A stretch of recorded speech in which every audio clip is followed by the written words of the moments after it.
विद्यार्थियों नमस्कार। आज हम भारत में प्रादेशिक या क्षेत्रीय असमानता की बात करेंगे।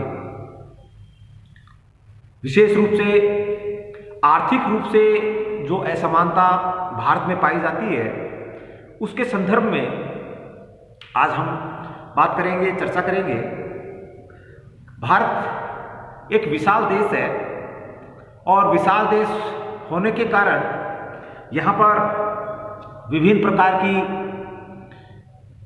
धरातलीय संरचना, उच्चावच, विभिन्न प्रकार की वनस्पति, विभिन्न प्रकार के खनिज संसाधन, विभिन्न प्रकार की आर्थिक क्रियाएं यहाँ संपन्न होती है। कृषिगत असमानता, वनस्पति असमानता यहाँ देखने को मिलती है।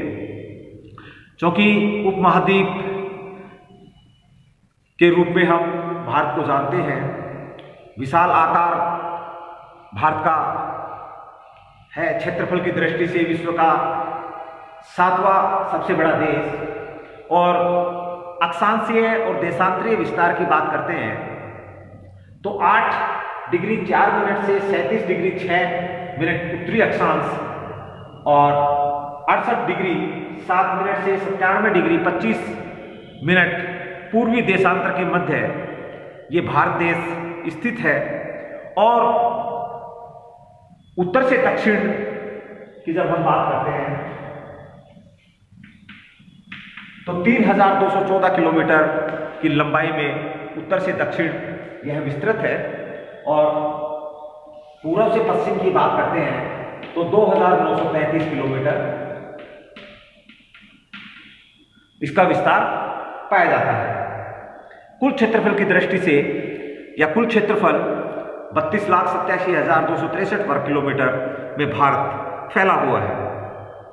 अभी हमने बात की कि विशाल आकार होने के कारण और विस्तृत भूभाग के कारण यहाँ पर विभिन्न प्रकार की भू आकृतियाँ, उच्चावच, मिट्टी, आर्थिक विकास के साथ साथ भाषा, धर्म, रीति रिवाज और जातीय समूह में भी यहाँ असमानता हमें देखने को मिलती है या देखी जा सकती है। स्पष्ट रूप से ये असमानता यहाँ देखी जाती है।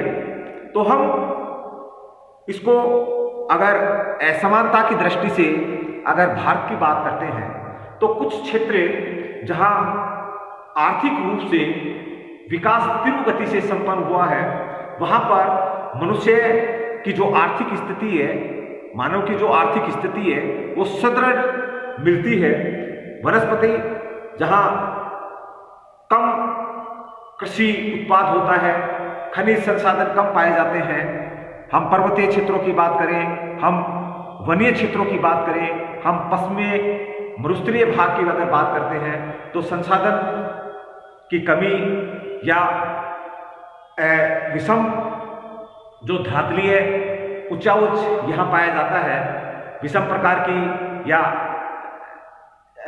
हम इसको इस प्रकार से भी बोल सकते हैं कि यहाँ पर अनुकूल जलवायु नहीं मिलती है। जैसे हम पर्वतीय, हिमालय पर्वतीय क्षेत्रों की बात करते हैं तो चूंकि यहाँ पर आर्थिक विकास में हमें असमानता देखने को मिलती है। कुछ क्षेत्र विशेष रूप से आर्थिक रूप से सुदृढ़ हैं, कुछ बहुत कम आर्थिक रूप से यहाँ विकसित हुए हैं या विकास कर रहे हैं। क्योंकि संसाधन एक महत्वपूर्ण आधार प्रदान करता है। विभिन्न प्रकार के जो प्राकृतिक संसाधन हैं वो महत्वपूर्ण रूप से किसी भी क्षेत्र के लिए आर्थिक रूप से एक आधार होते हैं, जिन आधार पर मनुष्य या उस क्षेत्र के जो लोग हैं वो आर्थिक गतिविधियां संपन्न करते हैं। यहाँ क्षेत्रीय या प्रादेशिक असमानता की हम अगर बात करें तो सबसे पहले हम भूवैज्ञानिक अगर संरचना की बात करें, भारत की जो भूवैज्ञानिक जो संरचना है अलग अलग क्षेत्रों में अलग अलग पाई जाती है। जैसे हम प्राचीनतम जो दक्षिण का भाग है जिसको हम गोंडवाना लैंड का नाम भी देते हैं, प्राचीनतम भूभाग है पर्वतीय जो माला है वो विश्व की नवीनतम पर्वतमाला है और मध्य भाग में एक विशाल मैदान का निर्माण यहाँ हुआ है। तो भूगर्भिक संरचना के बाद अगर हम भू आकृतिक असमानता की बात करते हैं तो भारत में भू आकृतिक असमानता भी विस्तृत रूप से देखने को मिलती है, जो कि बड़े रूप में हम पर्वतीय क्षेत्र, पठारीय क्षेत्र, मैदानी क्षेत्र और तटीय मैदान के रूप में इनको विभाजित कर सकते हैं। लेकिन लघु स्तर पर भी अनेक भू उच्चावच या भू आकृतिक असमानता हमें यहाँ पाई जाती है या मिलती है। इसके साथ हम अगर जलवायु की बात करते हैं, क्योंकि भारत विषुवत रेखा के उत्तर में स्थित है और कर्क रेखा भारत के बीचों बीच गुजरती है, कर्क रेखा। फलस्वरूप हम भारत का जो उत्तरी भाग है उसको समशीतोष्ण जलवायु के अंतर्गत इसको शामिल करते हैं और दक्षिण भाग को हम उष्ण कटिबंधीय जलवायु में शामिल करते हैं। तो हम इस आधार पर भारत को उष्ण मानसूनीय जलवायु प्रदेश या देश का नाम देते हैं। यानी मुख्य रूप से भारत में उष्ण मानसूनी जलवायु पाई जाती है।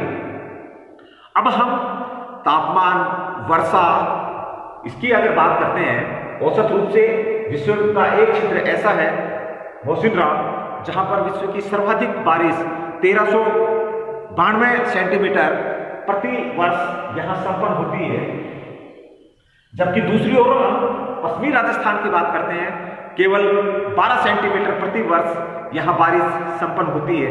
कुछ क्षेत्र ऐसे हैं, जैसे हम पश्चिमी घाट की अगर बात करते हैं तो यहाँ बहुत ज़्यादा बारिश 250 सेंटीमीटर से ज़्यादा बारिश होती है। इसके ठीक विपरीत पूर्वी घाट या तमिलनाडु का जो कोरोमंडल तटीय क्षेत्र है, यह वृष्टि छाया प्रदेश के अंतर्गत आता है। शीतकाल में यह बारिश प्राप्त करता है।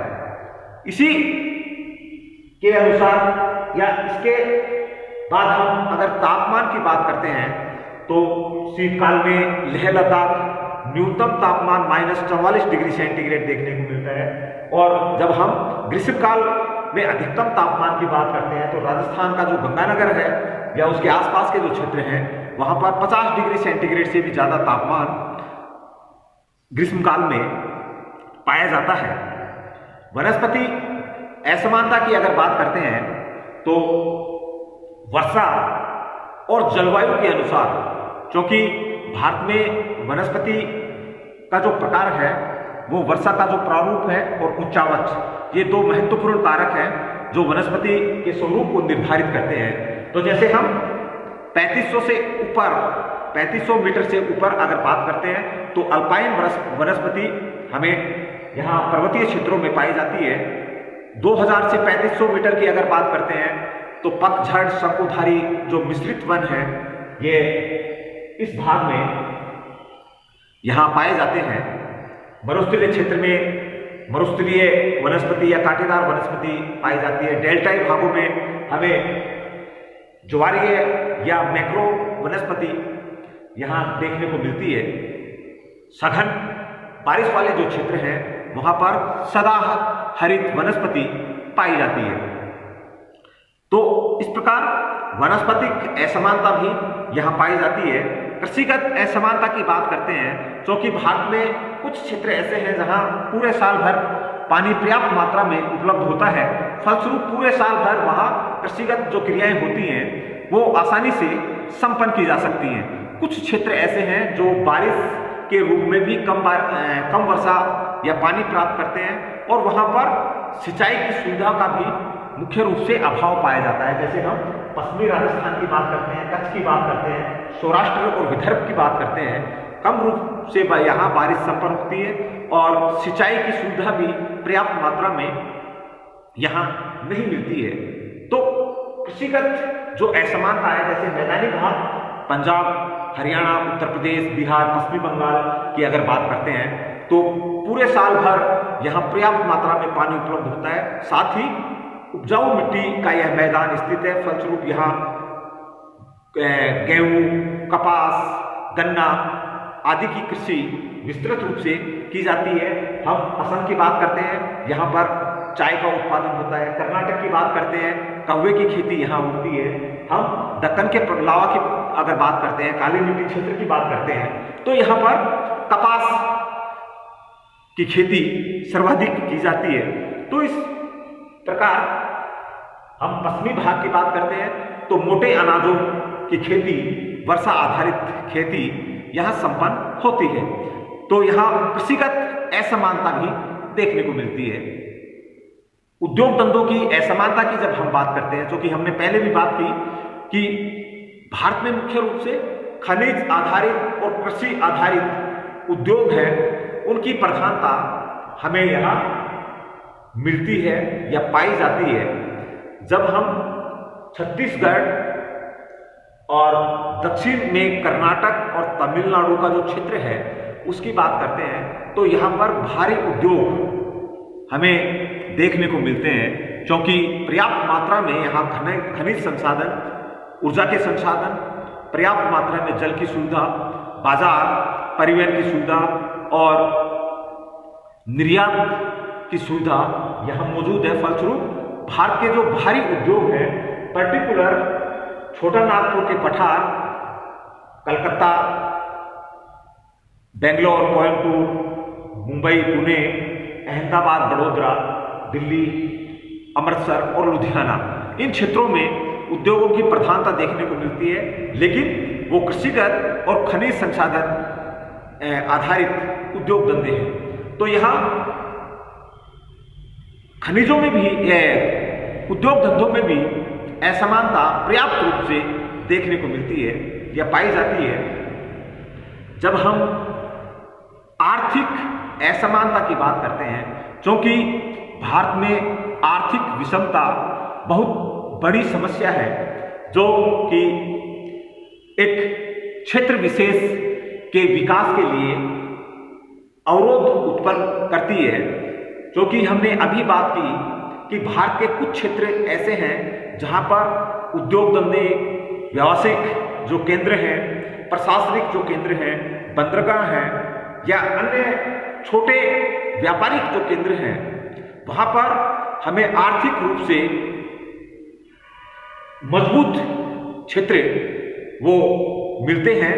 लेकिन इसके अलावा जो अन्य क्षेत्र हैं, वहां पर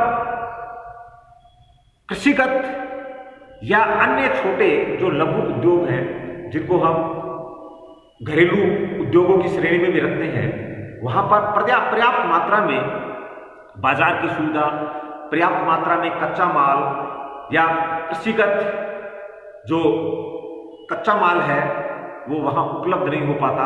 जैसे हम पर्वतीय क्षेत्रों की बात करते हैं, परिवहन के साधन यहाँ विकसित नहीं है, कृषि उत्पाद भी यहाँ संपन्न नहीं होते हैं और खनिज संसाधन भी यहाँ पर्याप्त मात्रा में या बहुत कम मात्रा में उपलब्ध होते हैं। फलस्वरूप यहाँ बड़े उद्योग धंधे स्थापित नहीं हो सकते हैं। हम राजस्थान के पश्चिमी भाग, गुजरात के कच्छ की बात करते हैं, तो यहाँ पर भी पर्याप्त मात्रा में संसाधन मौजूद नहीं है। हम सौराष्ट्र और विदर्भ की बात करते हैं, तो इन क्षेत्रों में भी पर्याप्त मात्रा में उद्योग धंधों का विकास नहीं हुआ है। न ही प्रशासनिक कोई बड़े केंद्र हैं, न कोई व्यावसायिक बड़े केंद्र यहाँ मौजूद हैं, जिसके कारण से आर्थिक जो असमानता है स्पष्ट रूप से यहाँ भारत में पाई जाती है। और इस आर्थिक असमानता के कारण यहाँ का जो विकास है, पूरे देश का जो विकास है, वो इस कारण से प्रभावित होता है। तो हमें ऐसे क्षेत्रों में भी आर्थिक विकास को गति प्रदान करनी चाहिए जहां पर जो संसाधन है कम मात्रा में मौजूद हैं, कम उपलब्ध हैं, तो वहां पर हमें संसाधनों को खोजना है या दूसरी जगह से जो संसाधन हैं उन पर आधारित उद्योग धंधे या अन्य जो लघु उद्योग हैं वो स्थापित करने चाहिए, ताकि भारत में जो आर्थिक असमानता पाई जाती है, गरीबी का जो स्तर यहाँ पाया जाता है, उसको हम मिटा सकें, उसको दूर कर सकें, ताकि भारत विकास की नई ऊंचाई को प्राप्त कर सके। धन्यवाद।